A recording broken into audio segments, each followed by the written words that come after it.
I'm pleased to welcome back to the show the 1-2 punch that the deep state will definitely hate. We've got Kevin Shipp and Larry Klayman. Gentlemen, welcome. Thank you, Jason. Good to be with you.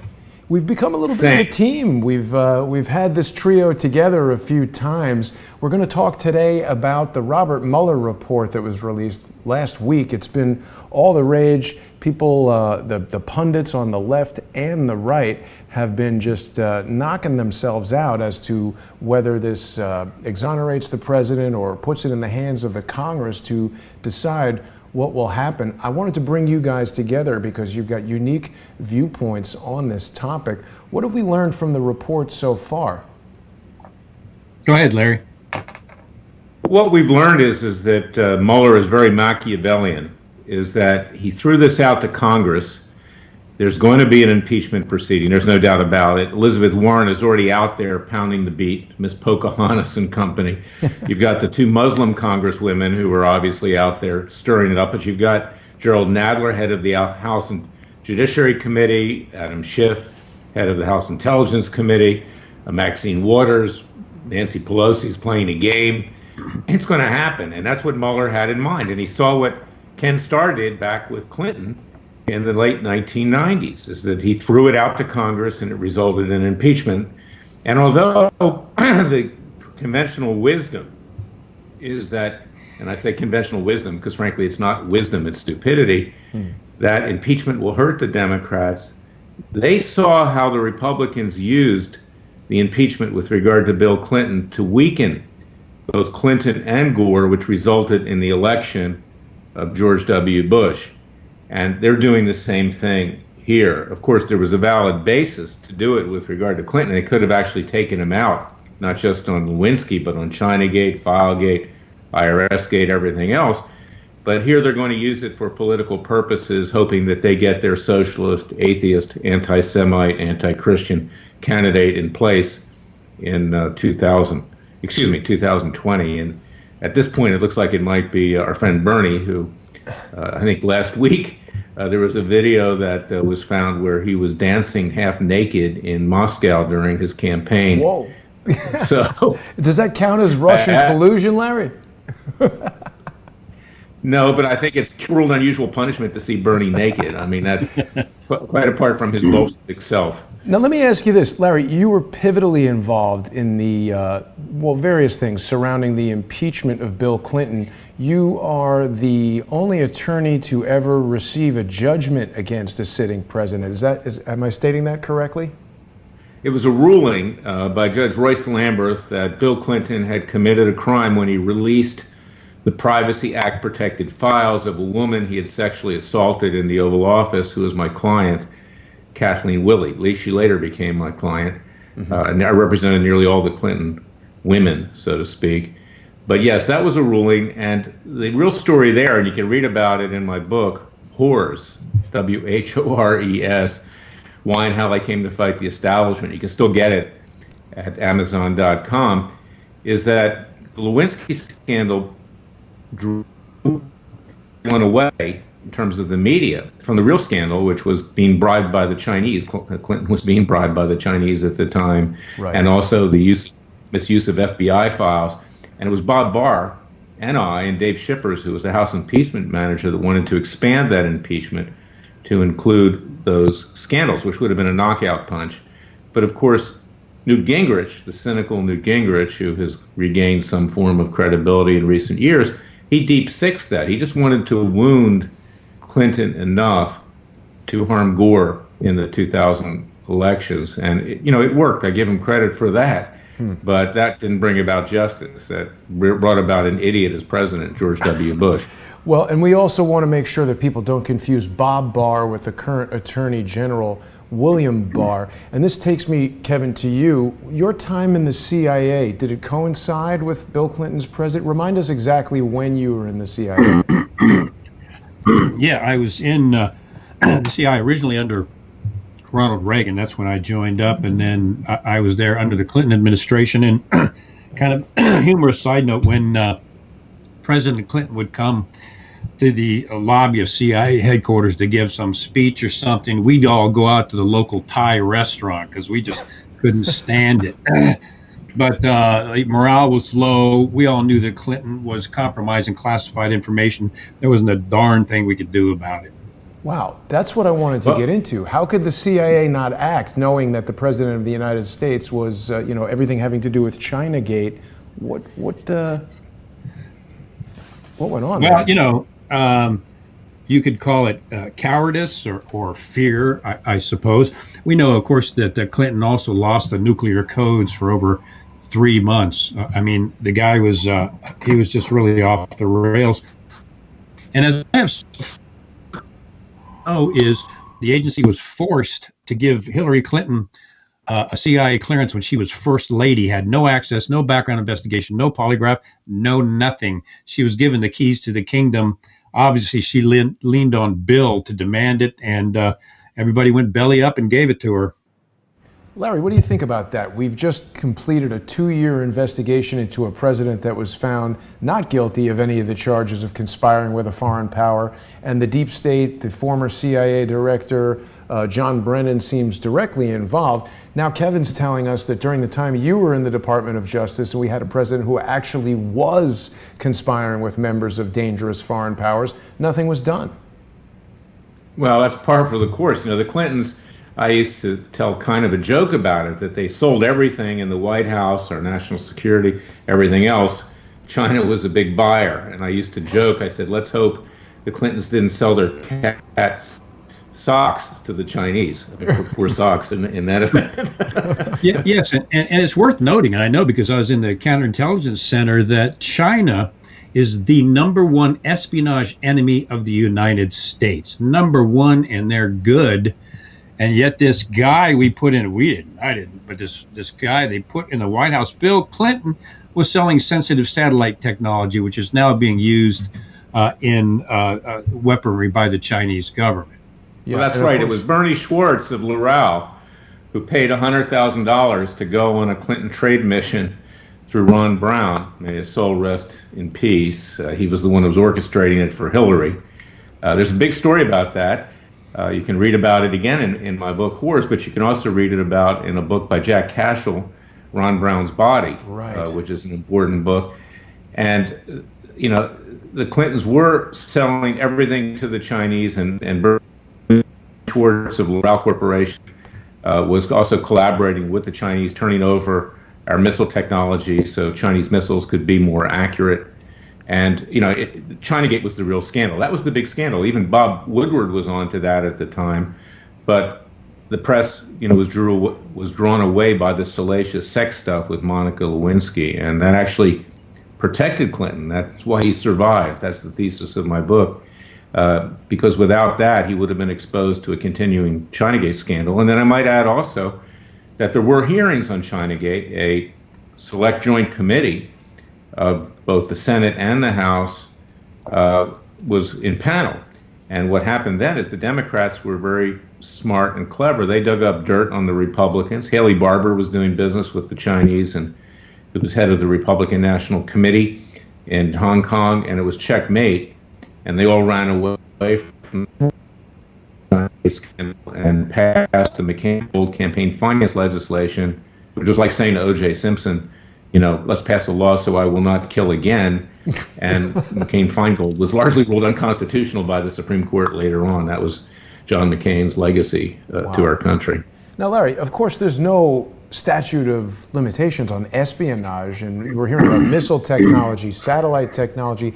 I've heard that this compromise of U.S. technology basically enabled the Chinese space program, which, just think about the economic warfare that China is able to wage in the future as privatization of space industry becomes, according to Wilbur Ross, the next billion or trillion-dollar industry. Why is nothing being done today? These, the Clintons are still active in the public sphere and trying to be active in politics. We've heard that Hillary has just reinstated her law license. I mean, these two are the most lawless criminals. Every day, it's just, my mind is blown.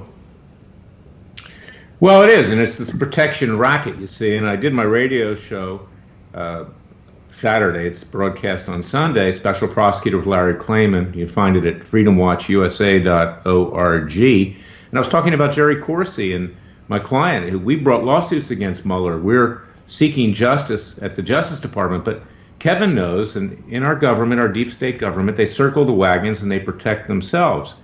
And there is an unwritten agreement between the establishments of both political parties that we won't gore each other's oxes, that we will continue on in this money chain, the money changers at the temple in Washington, D.C., and the power exchangers. And we will just simply go on Fox News, CNN, or MSNBC, and we'll raise money for the next election, but no one will be held accountable. So Hillary Clinton is held accountable. And, we're continuing to try to do that with our citizens' grand juries and lawsuits, and hopefully we'll break through. But the Justice Department isn't going to do it. And I was just visiting the Bundys this week in Nevada. After their indictment was thrown out by a hostile judge, Gloria Navarro, it was the Bill Barr Justice Department that authorized an appeal to overturn that dismissal. Can you believe that? So don't count on Bill Barr doing anything beyond what he's already done. We're grateful that, he allegedly cleared the president, but of course that's not going to be enough to stop impeachment in any event. The deep state in Washington is alive and well. And the deep state at the CIA, where Kevin spent time, I applied when I was in law school too, but I didn't go that route. Thank God. Yeah, I did. No, it's another story I can tell some other time. But guys, it works against us. First of all, let me just say one quick thing.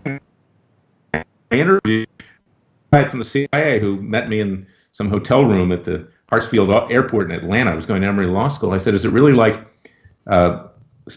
7 days in May or whatever the case was, 3 days in May?" And he said, "No, actually, that was the film version. It's 7 days in May." Just, Kevin, before you respond, wouldn't it be more accurate to say that William Barr really upheld the law more so than clearing the president? Larry? Well, yeah. I mean, Bill Barr did the absolute minimum. Okay, and I give him credit for that. Sessions wouldn't have done that. But he's not going to be seeking justice with regard to Rod Rosenstein, who was standing behind him. Rosenstein was being held hostage. I mean, he was in effect told either you go along with this or you're going to pay the price. But here's a real traitor. He's not going to be held accountable. McCabe won't be held accountable. The rest of them, this is part of the Washington Club. And that's why we do what we do at Freedom Watch, seeking to hold them accountable. Yeah, amen to that. CIA, Kevin, I guess your hands were kind of tied. You were sort of given orders and you had to carry them out, right? Well, yeah, and the layers of secrecy in the CIA, that's where it gets its power from, and that's what's led to a lot of corruption. And of course, as you know, I stood up against that myself. They were classifying documents that were unclassified, but indicated the poisoning of some people. So I saw the deep state shadow government changing that. I mean, miracles do happen. That's why we pray. But changing that gross system with the CIA, specifically the shadow government and the deep state, all things are possible with the American people, in my view. And I like Larry's approach of people getting active and doing things. But it is a mess. And that's why we see these great orations by Trey Gowdy. And after anything happens, so. Well, Kevin's hit the nail on the head with Gowdy. I mean, extortion 17, the greatest loss of life in the Afghan war. There was a phony hearing that was held by Jason Chaffetz, who decided he was going to leave and took a job as a consultant for Fox News. He's better there than he ever was as head of the Government Oversight and Reform Committee. But Gowdy didn't even show up for that hearing. He's all talk, no action. Wow. Gowdy, Kevin's absolutely right, it's a complete phony. Well, what do we think, guys, about Trey Gowdy and the Boeing headquarters, or I should say the Boeing manufacturing facility in his state? I mean, that's deep state money flowing right to him, isn't it, Kevin? Well, yeah, that's how these guys do it, guys and ladies, is they get money funded to projects in their state, like Dirty Harry Reid did, bought up land, and just so happened they were about to pass legislation on to double its value. That's how these people get rich, is by doing things like that, using cutouts to make money through their friends, their relatives, or some so-called philanthropic organization, and they become millionaires. Well, right. Bernie's a millionaire right now. I mean, just on this book, God knows what else he's got stashed away somewhere. Lyndon Johnson came in as a school teacher, went out as a multimillionaire after he was president of the United States. Figure that one out. Right. It's a scam. It's a RICO enterprise that's conducted throughout Washington, D.C. by both Democrats and Republican establishment figures. Yes, it is. Right. And Kevin, did you ever deal with a woman named Joanne Isham when you were at the CIA? No, I don't know the name. See, it's interesting because there's all these companies that, Maxar is a satellite technology company, and we've heard about how, is it John Deutsch who was the CEO of Schlumberger when that oil rig exploded? I can't believe the name is escaping me right now, but Deepwater Horizon. And we've got all these deep state players who then go, I mean, let's be clear, deep state is not just the CIA and the FBI, it's this really deadly revolving door between the American corporatocracy and the US government. Yep, right on, that's exactly right. So how does that play into... And the labor unions. And Larry, how does this all play into what we saw transpire over the last 2 years with Robert Mueller's investigation, and now the Robert Mueller report, and now it's almost like the postscript of the Robert Mueller report is just getting going. That's right. And see, you've got to destroy Donald Trump. He's a threat to them. Donald Trump does what he thinks is right. I mean, you may not always agree with it. I agree with it about 99% of the time, I might add. And he makes a few remarks every now and then, which is great. And in my opinion, he says what he thinks. I mean, when does anybody ever do that in the Washington, D.C. swamp? But they have to destroy him because he's not really a Republican. He's Donald Trump, you see. So, I mean, you even got Kellyanne Conway's so-called husband, George Conway, trying to destroy him. Part of poor lady, really. I know Kellyanne. I don't know what she does with this dude. But this is typical of the Washington establishment, and they will not tolerate a Donald Trump. So behind his back, you've got the Paul Ryans, you've got the Trey Gowdys, you've got the rest of them that are trying to stab him in the back, and he's getting it from all sides. And that's why we, the American people, need to stand up for him. Yeah, irrespective of what people think about his comments, his personality, etc., Donald Trump is the wrench in the Washington, D.C. works. Isn't that correct? Yes, I mean, he is the wrench, and we won't see another president like that probably in our lifetime, assuming the country even survives another 20 years, which if the Democrats take control, I think we've got less time than that, frankly. And Kevin, when you were at the CIA, did you ever see anybody doing anything remotely resembling? I mean, it's really unprecedented what's just happened over the past 2 years, right? Well, that system has always been there. He was there. Was in the counterintelligence center, counterespionage group. I worked directly with the FBI, and my supervisor was an FBI SAC. The agents that I worked with, the FBI agents on counterintelligence cases, were great people. We got along great. But when you got up to the management level in the FBI, they would cut off your head and spit down your throat. I'll give you a quick example of that. We had an espionage case, and of course I have to be careful here. But the case was given to the FBI. They sat on it, didn't do a thing, which is relatively common, by the way. And this person wound up in tragic circumstances that were very sad due to the FBI's lack of action. I know because my associate sitting right next to me was handling this. So what did the FBI management do? They leaked the case to the press. What happened to this individual and blamed it on the CIA sitting on the case. Literally leaked a top secret espionage case to the press to cover their rear end. Sums up, that has been the case, any FBI agent will tell you, for years. Well, look at what happened with Wen-Ho Lee. Wen-Ho Lee. I represent a Notre Trulock. Wen-Ho Lee takes off with all the nuclear codes, and the FBI sits on it and does nothing. And to this day, we don't know where, those codes are. Yeah. Wow. Well, it sounded to me, and I obviously don't want to prompt you to say anything that you can't talk about, Kevin, but it sounded to me like you were discussing Robert, our friend there who's stuck in Iran. What's that guy's name? Oh, I can't remember. Levinson. Yeah. I wish for good news there, but, I don't mean to be pessimistic, but that's a tough one. Right. Is that Levinson? Is that his name? Robert Levinson remains in Iran. He was in the FBI, or he was a CIA asset, but there was something going on. Kevin, what can you tell us that helps people understand this interrelationship between the FBI and the CIA? And was that in place prior to 9/11, or all this stuff you're talking about happened after 2001? Well, culturally, the FBI and the CIA hate each other's guts. I mean, that's endemic in both cultures. We used to have to write memos after we met with the Bureau folks. We'd have to write memos on everything that was said and done so we didn't get stabbed in the back. So that has been a problem with them for a long, long time. The CIA and the FBI and their counter-espionage groups, after the Ames case, when I came on, they were co-located. And essentially, the select committee said, well, apparently the CIA can't control its problems with espionage, so we're going to put the FBI, of all people, in charge of it. And they co-located us in CIA headquarters, where we worked, as I mentioned, directly for a CIA manager.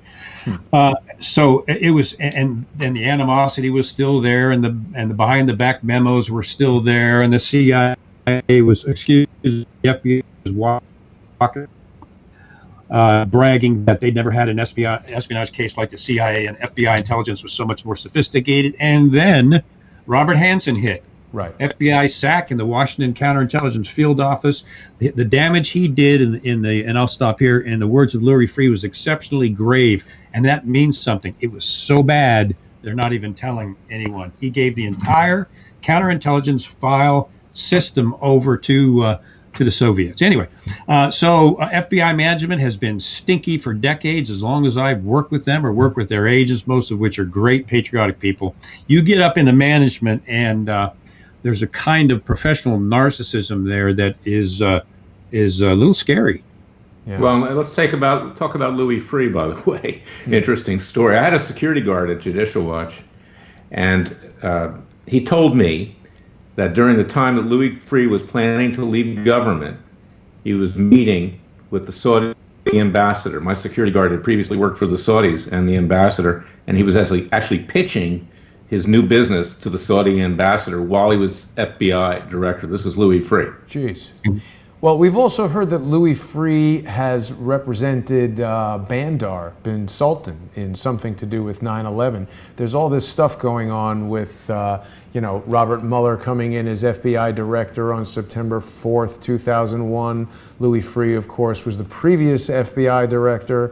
We've heard in the mainstream media about countless intelligence failures, the failure to communicate between the FBI and the CIA. Then we've got, the guy that's been investigating Donald Trump for the past 2 years failed to properly investigate 9/11, failed to properly investigate why George W. Bush allowed members of the bin Laden family to be the only people to fly out of the United States on September 12th, why we didn't see these 28 pages of Senator Bob Graham's Intelligence Committee report until 15 years later. We've got Freeh representing Bandar.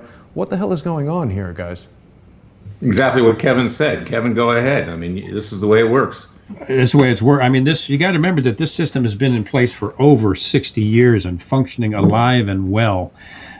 So that system continues. Now, and I want to mention here, too, because I'm glad you guys brought that up.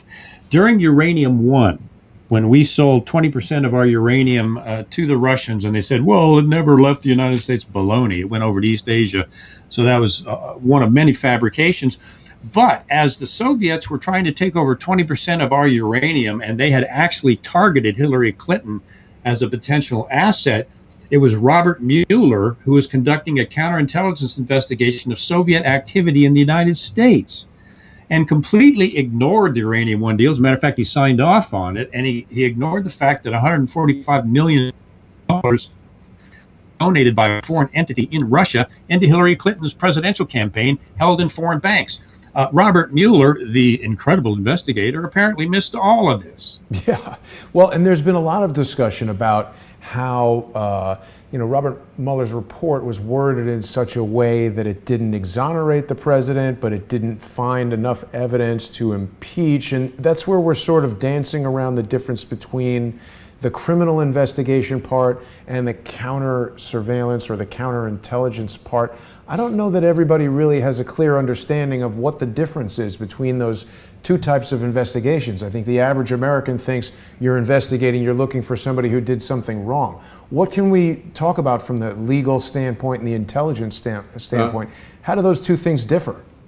Before we get to that, Mueller's report was a roadmap for impeachment, as I predicted a long time ago. It wasn't a roadmap for indictment, but it was a roadmap for impeachment. That's what he's headed for, and that's what Congress is headed for, and that's what's going to happen. It's easy to impeach. You just need a majority in the House of Representatives, and that's guaranteed. But in terms of the indictment, that's another matter, because the president can't be indicted according to Justice Department policy. So it was very clever. It was very Machiavellian. It was slick. It was sleazy what Mueller did and his prosecutors. I always thought that impeachment was equivalent to indictment. What's the difference? Well, impeachment is a political determination by the House of Representatives.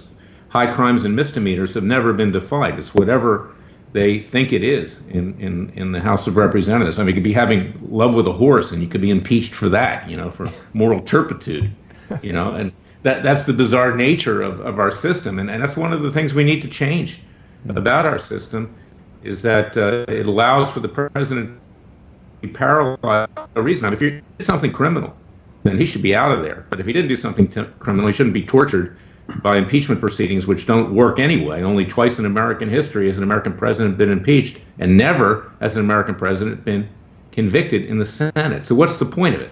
Right. Yeah. And it's, I'm sorry, Jason, it's worth noting, too, that impeachment is a political process. It's not a legal process. So impeachment is done by the House as a political process or statement. It's not in the criminal justice arena at all. It's not a criminal thing. It's simply a political move. And Kevin, what can you say that'll help us understand the differences between a criminal investigation and a counterintelligence investigation? That is so important, Jason, because that's the slick move that they used here in the Trump campaign. A counterintelligence investigation does not need a specific crime to investigate. Now, it was really slick that the brand got Stephen Halper to spy on the Trump campaign as a counterintelligence informant, which means there didn't have to be any crime for them to insert a spy into the campaign, which they did. So those are the differences you need. And this is where Robert Mueller's report is bogus from the foundation. You have got to have a specific crime for a special prosecutor that you're going to investigate. There never has been a specific crime. There was no indication of collusion or anything even close to that before the special counsel was appointed. He was appointed on nothing. I don't know if you saw the memo they put out on his duties by Rosenstein, almost entirely blacked out. So there was no crime for him to investigate a special counsel, and that's a violation of DOJ regs right there. We've heard a lot about Stephen Halper, but he's been basically disappeared as of late. Yeah, I bet he has. What do we know about this guy?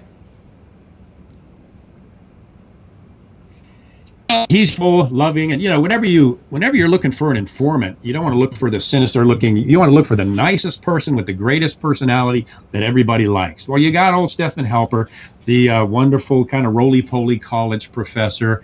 Makes you wonder how many Cambridge professors are spies.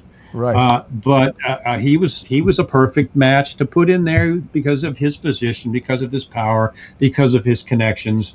To actually put in as a spy. They call it an informant. Same name, same animal. So they put Halper in there, who was working for MI6. We now know that Halper was a CIA agent going all the way back to Gerald Ford. Wow. So we've got CIA agents who are acting as FBI informants. What is it about this that isn't simply clandestine agencies conspiring to entrap United States citizens and throw them in jail? That's what it is. There is a way that the CIA and the FBI does things. They work off each other. For example, the CIA is not supposed to have any sort of activity within the United States. I've proved that that's not the case. They're supposed to hand that over to the FBI because they're the federal law enforcement agency. They're the national cops. But they have little ways that they can work back and forth, and that nexus is counterintelligence. And we also know that the CIA was engaging in mass surveillance against the American people domestically without probable cause. That came out. I sued the CIA, the FBI, the Justice Department, and got 2 preliminary injunctions in 2013 and 2014 that gave rise to the USA Freedom Act. They're still violating the law. It doesn't matter what the law is. They do what they want. Kevin will tell you that. Yeah. And they hope they don't get caught. So, this is the reality of the world we live in. But the CIA, the FBI, and the rest of them, they know no bounds. They can violate law, and they do. That's right. It's really interesting, guys. The more we talk about the CIA and the FBI, the more the transmission is breaking up. So, Larry, what can we hope as citizens? I mean, you've done some of the most incredible work with your team at freedomwatchusa.org. People can go there and support what you're doing. But, you get these injunctions and then they carry on doing the same stuff. You got to keep punching, Jason. And of course, we do have these cases. Of course, he's got a case against Mueller for hundreds of millions of dollars, not because we want to be rich, but because we want to bankrupt Mueller as an example that this should not happen again. It's not going to happen out of the Justice Department for violating his constitutional rights, illegal surveillance, and grand jury leaks. There was just another one the other day with the Washington Post that I discussed on my radio show with Jerry, special prosecutor with Larry Klayman. You can get it at freedomwatchusa.org. But we also have the citizens' grand juries, and we, the American people, need to rise up. I mean, I'm not advocating violence, but I'm afraid that's where we're headed. I'm not going to be the one at the head of the pack doing it, but I think there's going to be an explosion in the near future against our so-called government, and it's going to be fomented by the corruption in the Justice Department itself, as well as on Capitol Hill, and the people in and around the president who, frankly, many of them are not loyal to him and would like to stab him in the back. He is the equivalent of Caesar. Wow. And there are a lot of Brutuses in that White House and in the intelligence agencies and the FBI in particular that would like to see him legally and I believe actually dead. I mean, it's that bad. Yeah. Let's stay on Dr. Corsi for a moment, because in many ways you guys have been the tip of the spear in terms of, the legal revolution that's gone on. It seems quite clear in retrospect now, Larry, that Robert Mueller had intended to sort of pressure Dr. Corsi into a plea deal whereby he would have been admitting to a felony crime that he actually did not do. And there also seemed to be a simultaneous effort to pressure Roger Stone into certain things that seems like they would have been used in conjunction with these confessions from Michael Cohen to bring charges against Donald Trump that he would then have to defend. It seemed like that was their sort of chess game strategy for how to get Donald Trump into these impeachment proceedings right away. You and Dr. Corsi seem to have thwarted that. I mean, is my assessment roughly correct? We thwarted it legally and ethically. We thwarted it because Dr. Corsi told the truth.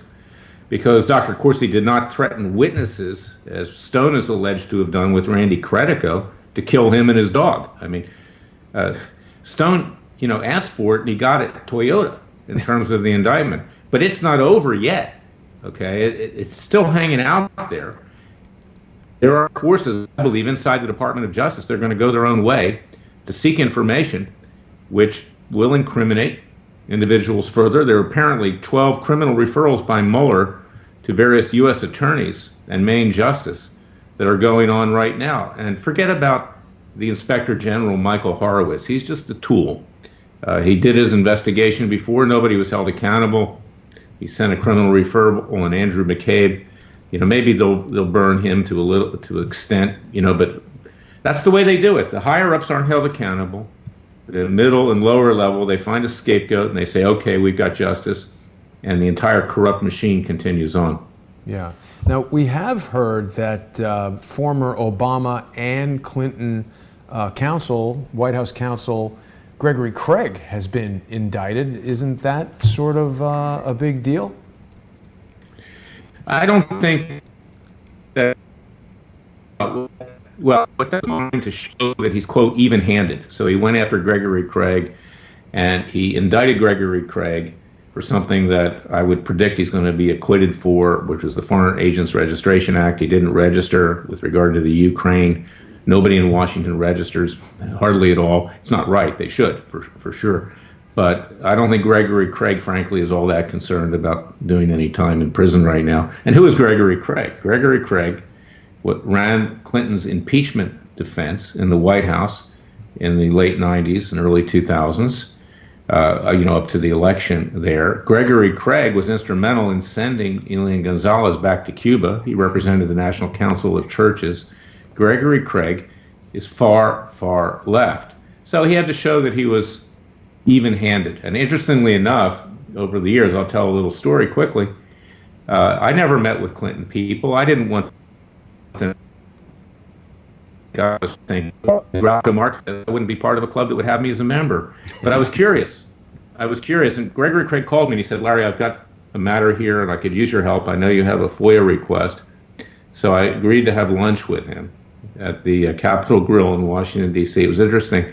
He told me, and I had one of our staff members present at the time, that as White House counsel for Obama, he couldn't stand being there. He couldn't last a few months. He says the guy is so arrogant that he wouldn't take advice from anyone. He said, I just frankly quit. And he viewed it kind of as a black-white thing, that Obama was going to take advice from some white guy. So he quit. Mm-hmm. So it was an interesting, story that Gregory Craig, with all of his ultra-leftist ideology and everything that he's done, which has, in my view, been, harmful, is that they make him a scapegoat so Mueller can. You don't expect him to be convicted by a Washington, D.C. jury. It ain't going to happen. Right. That's another swamp technique, a deep state technique, where they'll uncover a crime, it becomes public, and then they'll find one person to charge that looks like they charge to make the whole thing go away when there's numbers of other people involved in the same thing. They get rid of the boogeyman, and everybody's attention goes somewhere else. That's the placebo. Klayman's absolutely right. Look at what they did with during the Valerie Plame scandal. They found the scapegoat, Cheney's chief of staff. If a crime had really been committed there, you should have indicted Cheney, not his chief of staff.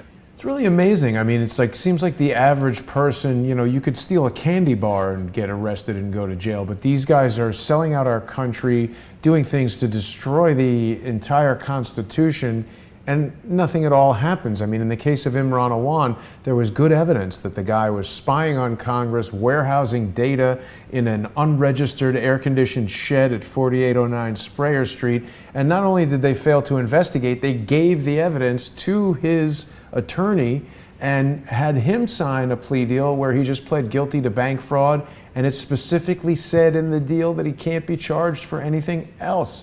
It's amazing, Larry, to see how these plea deals are used to put pressure on somebody like Dr. Corsi to get him to do whatever it is that they want, and at the same time they're used to totally exonerate somebody like Imran Awan, who could implicate tons of people, including presidential hopefuls like Eric Swalwell and a ton of other dopes in Congress. It really is lawfare. I mean, Kevin, you saw all this firsthand. Larry, you've seen it in your years in the Department of Justice. It's so frustrating, guys. It's hard to even... Yeah, no, I wrote about it. I saw it in a minor way. I mean, I was, at the time, a trial prosecutor defense lawyer in the Consumer Affairs section of the Antitrust Division. And we had a case involving children's sleepwear. The Consumer Product Safety Commission stupidly had made a regulation that you had to use tris for a flame retardant on children's sleepwear because kids were catching fire, in their cribs if a cigarette fell in there or whatever. Oh. And it turned out it was carcinogenic. So we went out and we seized all this tris-related sleepwear, and there was an individual by the name of Troxler down in North Carolina who took the sleepwear, which we had seized, and sent it to Venezuela so Venezuelan kids could get cancer. And yet we could not prosecute Andy Troxler personally for that. We could only prosecute the company, which was bankrupt. And that was the trigger which caused me to start thinking about leaving the Justice Department and going and starting judicial someday. Same thing that Kevin saw, but on a very minor scale, how someone who was politically connected, like Andy Troxler, he knew the U.S. attorney in North Carolina, would be protected by the Justice Department, but yet people who had not committed crimes were being prosecuted for political purposes. It causes you to lose faith in humanity to know that somebody would do that. It's really bad. People have got to support what you're doing there at freedomwatchusa.org, Larry. It's super important. And I also want to remind people to visit Kevin's website, fortheloveoffreedom.net. You can purchase Kevin's book, From the Company of Shadows, and hear all about his time in the CIA, how the CIA used this game of lawfare against Kevin, and it's a stacked deck when they're playing against you. Mm-hmm. Kevin and I do a show every Thursday night at 7 p.m. Eastern. That's on patreon.com/Kevin_Shipp with 2 P's and patreon.com/crowdsourcethetruth. This is really some disturbing information that we're covering, but it's got to be spoken about. I mean, we can't just sweep this stuff under the carpet and pretend it's not happening. Guys, what can we do? Larry, you've got the citizens' grand juries happening, but what can the average person who's watching the show right now, who's obviously fed up with this kind of stuff, what do we do? We need to band together as a group. We have a Justice League at Freedom Watch, freedomwatchusa.org. Support our cases. We do break through. We find the right judge. We get the right decision. But, you know, it was Jefferson who said, Thomas Jefferson, that when the people fear the government, there's tyranny. But when the government fears the people, there's liberty. And I don't want to advocate violence or anything like that. But the government needs to, because the people will need to rise up one day. And that's why we need our Second Amendment. We need our First Amendment. We need all of the Bill of Rights, because this cannot continue on. It cannot. And it was Jefferson who said we would have a revolution every other generation, because it would get so corrupt that we'd have to clean the rat's nest out of Washington, D.C. And that's why I don't advocate, I don't tell people who to vote for. I'm the head of a public interest group. I won't do that. I can't do that. But the reality is that if Trump is removed from office, in my view, this country is gone. And at that point, we are in a revolutionary state. Kevin, have you ever seen this level of corruption in your time in Washington, D.C., your time at the CIA? You've protected the country in a variety of different ways. It's unprecedented, isn't it? I've never seen anything like this. And I have to say, Trump is doing some things that I been back as an agency officer. Sorry, Kevin, we lost you there. He is doing things. We lost you there for a second. Okay. Trump is doing some things. I'm hearing some music. Yeah, that was my. Say again, please. Say again, Kevin. Trump's doing some things.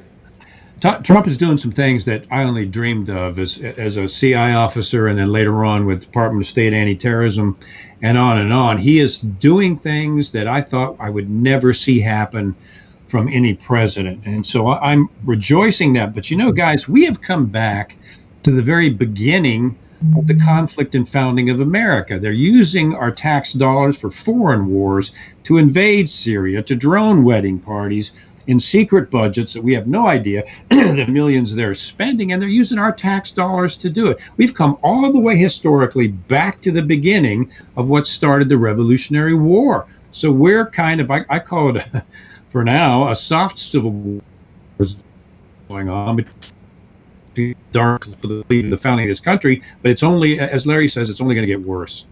Wow. It is, and we need to rise up, and we need to be prepared for that. Not to be the people that fire the first shot, but we've got to be the people that finish it. Yeah. And that's where we are right now. Yes. And that's why we need our Second Amendment rights, and that's the reason we have our Second Amendment rights. And we try what we can in the courts, and I will always advocate peaceful and legal means, but I'm afraid that's not where we're going.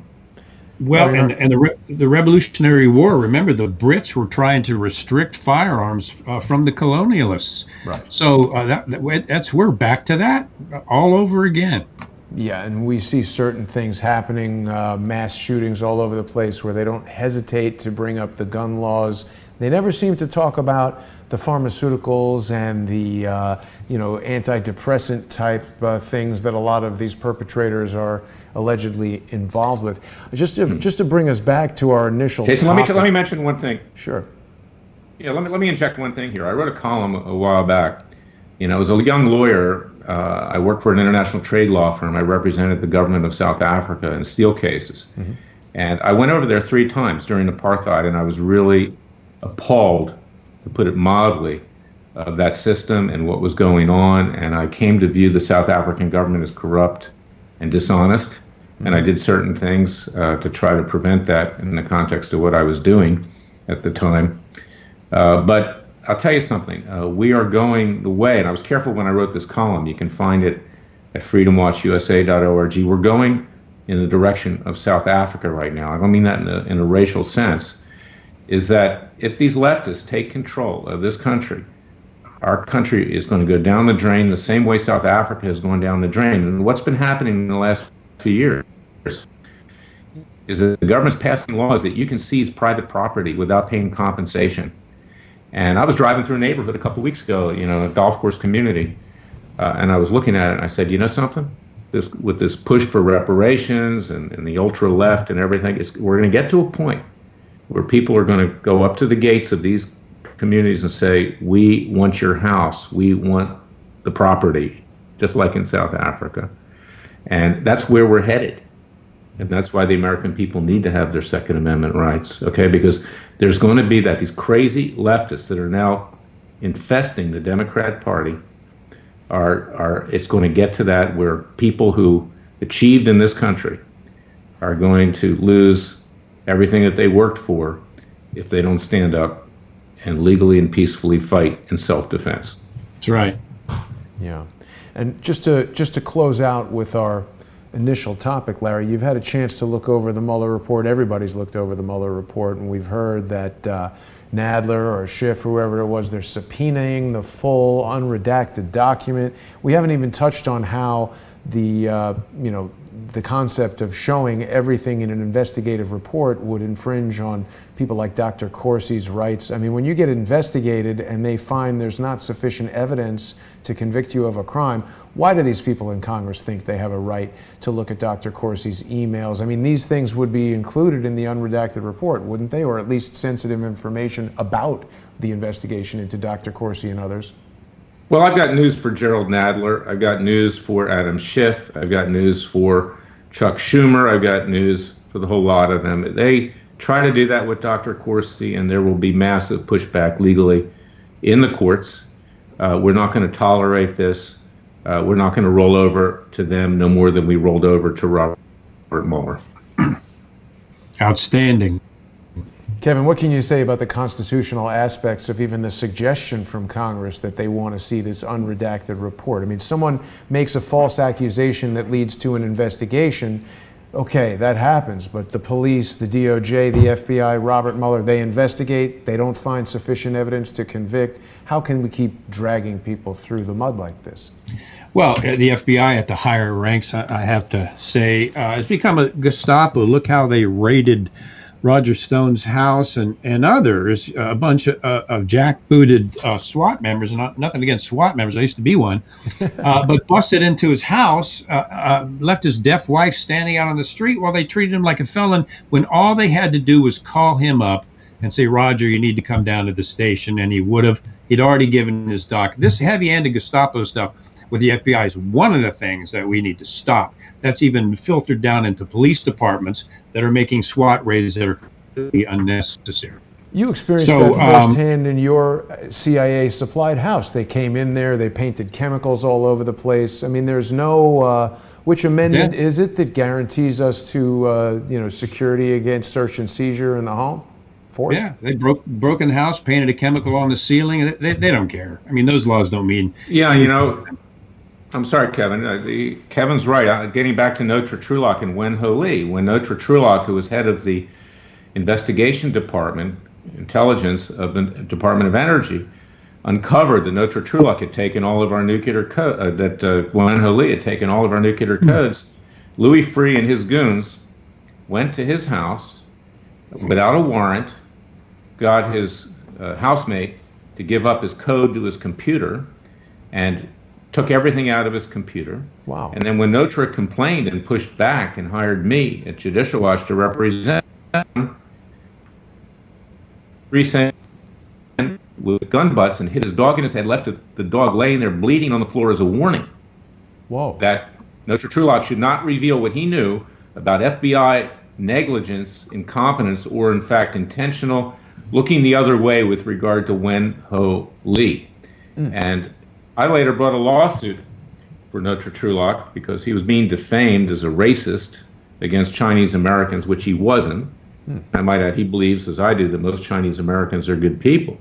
But this guy, Wen Ho Lee, had communist connections. He had gone to China with his wife. He had been compromised in all likelihood. And the race card was being used against Notre. He was being called a racist. And I sued for defamation. And in fact, it was the director of the CIA who Bush later kept on. This was during the Clinton administration, Tenet, George Tenet, who gave an affidavit to, interestingly enough, Judge Ellis, the one who was presiding over Manafort's investigation, saying that this would compromise national security if my case continued on defamation. And that was dismissed the case. Say that judges, the deep state, the establishments of both political parties, most of them all work together to protect themselves. Yep, exactly. Hey, Kevin, you worked under George Tenet, didn't you? It was George. I worked under George Tenet, and it was George Tenet that I stood against when they tried to cover up my case. He was the man in charge, and guess who his executive officer was? John Brennan. So literally, I was up against those two characters and a staff of about 8 CIA attorneys that they got paid no matter what they did, and they, of course, tried to bleed me dry. Having been them, I knew that's what they were going to do, so I just kept going. But yeah, it's a system. It's a perfected system that they have. And later, you know, why did George W. Bush keep George Tenet on as the director of the CIA? In my opinion, it's George Tenet, as director of CIA, had access to the CIA files with all the dirt, not just on Daddy Bush when he was CIA director, but the Bush family generally. Why would you keep Clinton's director of the CIA on after you win the election? And of course, this was Tenet who later gave false and cooked information with regard to Saddam Hussein and weapons of mass destruction for whatever reason. Well, seems like they were all in cahoots. Well, gentlemen, I want to thank you both for joining me today. I want to remind everybody that Kevin and I are doing a regular show on Thursday nights at 7 p.m. and that is the intelligence assessment with Kevin Shipp. You can see that on patreon.com/Kevin_Shipp and patreon.com/crowdsourcethetruth. You can also see it on subscribestar.com/crowdsourcethetruth. And people should be going over to freedomwatchusa.org and supporting Larry and his team at Freedom Watch. It seems quite clear that Larry's defense of Dr. Jerome Corsi was the monkey wrench turned Dr. Corsi from the linchpin in a sinister plan to destroy the President of the United States into the monkey wrench in the deep state scheme that we really needed. Larry, congratulations on that victory. I want to thank you both for joining me today. And my hats off to Kevin and to you, who are very integral to telling the truth to the American people. You're not going to get it on Fox News. You're going to get it here. Yeah. It's great to see you again, Larry.